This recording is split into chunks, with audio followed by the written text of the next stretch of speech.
CELFA, le canal du leadership et de l'information. Aujourd'hui, 3 événements retiennent notre attention en Afrique. Au Mali, le président Assimi Goïta gracie un Français condamné à 20 ans de prison. Au même moment, 82 soldats maliens détenus par des groupes armés retrouvent la liberté. Au Tchad, le président Mahama Idriss Déby libère son principal adversaire politique, Succès Masra. Et au Cameroun, les Lions indomptables remportent enfin leur premier titre continental. 3 pays. 3 décisions. 3 leçons de leadership. Mali, un Français libéré, 82 soldats maliens relâchés. Que s'est-il réellement passé? Son Excellence, le général d'armée Assimi Goïta, président de la transition, chef de l'État, a accordé la grâce présidentielle à M. Yann Christian Bernard Vézilier. Ce jeudi 13 août 2026, de 82 militaires des forces armées maliennes FAMA, retenus en otage depuis le 25 avril 2026 par des groupes armés terroristes affiliés à la coalition JNIM-FLA. Commençons par le Mali. Le président Assimi Goïta vient d'accorder une grâce présidentielle à Yann Vézilier. Cet homme travaillait à l'ambassade de France à Bamako. Les autorités maliennes l'avaient accusé d'avoir participé à une opération portant atteinte à la sûreté de l'État. Il avait été condamné à 20 ans de prison. Une condamnation extrêmement lourde. Mais voilà qu'Assimi Goïta décide finalement de le gracier. Et presque au même moment, un autre événement majeur intervient. 82 soldats maliens détenus par des groupes armés retrouvent leur liberté. Certains étaient détenus depuis plusieurs mois. D'autres depuis beaucoup plus longtemps. Pour leurs familles, c'est évidemment un immense soulagement. Mais cette simultanéité pose immédiatement une question. Existe-t-il un lien entre la libération du Français et celle des 82 militaires maliens? À ce jour, aucune preuve publique ne permet d'affirmer qu'il s'agit d'un échange direct. Nous devons donc rester prudents. Mais rester prudent ne signifie pas arrêter de réfléchir. Car une deuxième question, encore plus stratégique, apparaît. Où étaient réellement gardés ces 82 soldats? Le FLA n'est pas un État. Le JNIM, ou GSIM, est une organisation terroriste. Lui non plus ne possède officiellement aucun pays. Pourtant, ces organisations peuvent capturer des militaires. Les déplacer. Les surveiller. Les nourrir. Les garder pendant des mois. Parfois pendant plusieurs années. Cela exige une véritable logistique. Des véhicules. Des routes. Des camps. Des moyens de communication. Des réseaux d'approvisionnement. Et probablement des relais humains. Alors une question devient incontournable. Si certains de ces soldats ont été détenus en dehors du territoire malien, dans quel pays se trouvaient-ils? Le Mali entretient aujourd'hui de bonnes relations avec plusieurs de ses voisins. Avec le Burkina Faso et le Niger, il existe même une alliance stratégique au sein de l'AES. Alors comment des dizaines de militaires pourraient-ils éventuellement être déplacés à travers des frontières sans que personne ne remarque rien? Il faut ici faire une distinction importante. La présence d'un groupe terroriste sur le territoire d'un pays ne prouve pas automatiquement que le gouvernement de ce pays est complice. Certaines régions peuvent être mal contrôlées. Il peut exister des réseaux clandestins, des trafiquants, des complicités locales, ou des responsables corrompus agissant sans l'autorisation du pouvoir central. Mais si un État savait, et qu'il a volontairement laissé faire, alors la question deviendrait beaucoup plus grave. Nous ne parlerions plus simplement d'une faiblesse sécuritaire. Nous parlerions d'une possible responsabilité. Et peut-être même d'une complicité. Voilà pourquoi Bamako devrait apporter davantage de clarté. Où les soldats étaient-ils détenus? Qui a négocié leur libération? Qui servait d'intermédiaire? Quels territoires ont été traversés? Et surtout, comment 82 hommes ont-ils pu être remis presque simultanément aux autorités maliennes? Cette question devient encore plus importante lorsqu'on revient à Yann Vézilier. Pourquoi Paris accordait-il une telle importance à sa libération? Quels canaux diplomatiques ont été activés? Et qui avait accès aux différents intermédiaires capables de faire aboutir une opération d'une telle ampleur? Attention. Selfa ne peut pas affirmer sans preuve que la France contrôle les groupes séparatistes ou les organisations terroristes actives au Sahel. Mais le peuple africain a parfaitement le droit de poser des questions. Et il a surtout le droit d'exiger de la transparence. Car si Assimi Goïta a réellement utilisé un prisonnier à forte valeur diplomatique pour obtenir le retour de dizaines de soldats maliens, alors il faut aussi regarder cette décision sous l'angle du leadership. Que fallait-il faire ? Maintenir un homme en prison pour préserver un symbole ? Ou accepter une négociation afin de permettre à 82 militaires de retrouver leur famille ?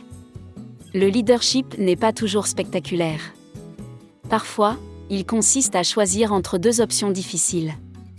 Mais une chose demeure essentielle. Le Mali doit continuer à protéger sa souveraineté, à contrôler ses frontières, à comprendre les réseaux transfrontaliers et à combattre toutes les organisations terroristes et séparatistes qui menacent son territoire. Car dans une guerre contre le terrorisme, connaître celui qui tire est important. Mais connaître celui qui héberge, transporte, finance ou protège peut être encore plus important. Tchad, pourquoi Déby Liberté il succès Masra ?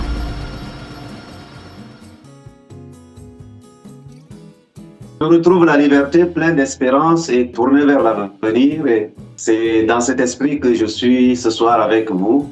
C'est un jour de grâce et j'espère que cela va être transformé en des années, des décennies de grâce pour le peuple tchadien à travers l'engagement pour changer la vie de cette nation. Et c'est cela qui m'a toujours accompagné pendant mon séjour là-bas et c'est dans cet esprit que je me retrouve aujourd'hui avec vous. Le président Mahama Idriss Déby vient de gracier succès Masra. Masra n'est pas un opposant ordinaire. Il est l'un des principaux adversaires politiques du président tchadien. Il a même été Premier ministre. Après plusieurs mois de tensions politiques, il avait été condamné à 20 ans de prison. Aujourd'hui, il retrouve la liberté. Alors évidemment. Pourquoi maintenant ? Première possibilité. Mahama Déby veut réduire la tension politique dans le pays. Le Tchad fait face à plusieurs défis. Sécurité, économie, stabilité régionale, pression sociale. Dans ce contexte, garder son principal adversaire en prison peut parfois aggraver les tensions au lieu de les résoudre. Deuxième possibilité. Le président tchadien estime aujourd'hui son pouvoir suffisamment solide pour permettre cette ouverture. Libérer un opposant lorsque le pouvoir est faible peut être interprété comme un recul. Mais libérer un opposant lorsque l'on se sent politiquement solide peut au contraire apparaître comme un geste de confiance. Troisième possibilité. Il peut s'agir d'une stratégie politique. Un opposant emprisonné peut devenir un symbole. Parfois même un martyr. Un opposant libre doit, lui, retourner devant le peuple. Il doit convaincre. Il doit proposer. Il doit organiser. Et il doit assumer ses résultats. C'est là toute la différence. Succès Masra a d'ailleurs adopté, après sa libération, un discours davantage tourné vers la réconciliation nationale. C'est peut-être le début d'une nouvelle phase. Mais la véritable question reste ouverte. Cette grâce annonce-t-elle une véritable ouverture politique ? Ou s'agit-il simplement d'une opération destinée à améliorer l'image du pouvoir ? La réponse viendra dans les prochains mois. Car en politique, les gestes sont importants. Mais ce sont toujours les actes qui finissent par révéler la réalité. Cameroun, les Lions indomptables au sommet de l'Afrique. Cette fois, direction le Cameroun. Les Lions indomptables sont championnes d'Afrique. Enfin, après plusieurs finales perdues. Le Cameroun décroche son premier titre continental dans cette compétition. Et il ne s'agit pas d'une petite victoire. En finale, les Camerounaises ont battu le Malawi. 3-0. Une victoire nette. Une victoire maîtrisée. Une victoire historique. Avant cela, le Cameroun avait déjà éliminé le puissant Nigeria. Une nation qui domine depuis longtemps le football féminin africain. Cela montre que cette équipe camerounaise n'a pas gagné par hasard. Alors une question apparaît naturellement. Cette victoire est-elle aussi celle de Samuel Eto'o ? Il faut rester équilibré. La victoire appartient d'abord aux joueuses. Ce sont elles qui courent. Ce sont elles qui souffrent.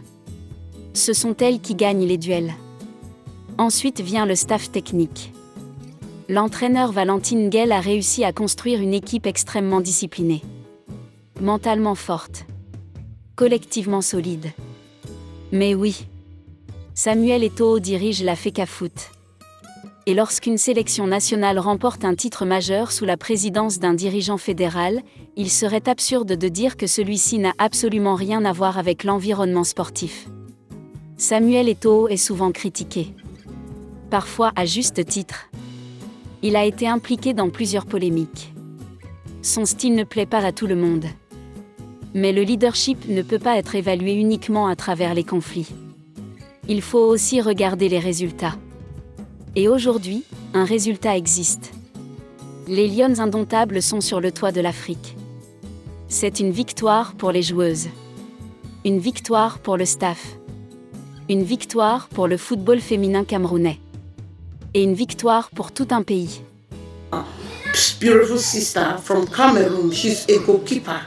Guys, let us listen. I'll be back. Player of the match, I'm very happy. I want to thank all my teammates because the game was very intense. We play against the big team of Morocco and it was a difficult game. They have everything, they play home, they play with the public, yeah. And finish moment of the match is just a good way to continue to perform. Yeah. Cameroon! Cameroon! Cameroon! How many times have I called you people? You say people put who in that goalpost? Who is Mikali Bihina? Who is that girl? Where do you people find that from? See, you people should start telling us the truth now. Is that a lady or a guy in that goalpost? Is that a robot? Tell us now, oh, let's know. Because why would you be keeping clean sheet as if it's nothing? And then saving penalties? Like, is it a deliberate? Who does that? How? No, I refuse. Now lie, you people are lying to us. Cameroon, bring that lady outside. We need to do a proper search. I want to press something and be sure that's a female. Because what in the name of excellency is that? My goodness! In fact, this is me celebrating Mikali Bihina. I hope I'm pronouncing her name correctly. But she deserves a standing ovation. This is pure class. And for a fact, this is her first final qualification after eliminating Morocco. My God, my God. Do you remember in my last video, I said it was a sure win for Morocco because they've been showing an outstanding performance, a fighting spirit on the pitch. Only for them to meet the almighty Mikali on that post. Everything that goes at her is either she's taking it out of the post or it's entering her palm. I don't know how she does it, but pure excellence. Pure excellence. Nous espérons que cette vidéo vous a apporté un éclairage précieux. N'oubliez pas de vous abonner à notre chaîne et d'activer la fonction de notification pour rester au courant de nos vidéos informatives.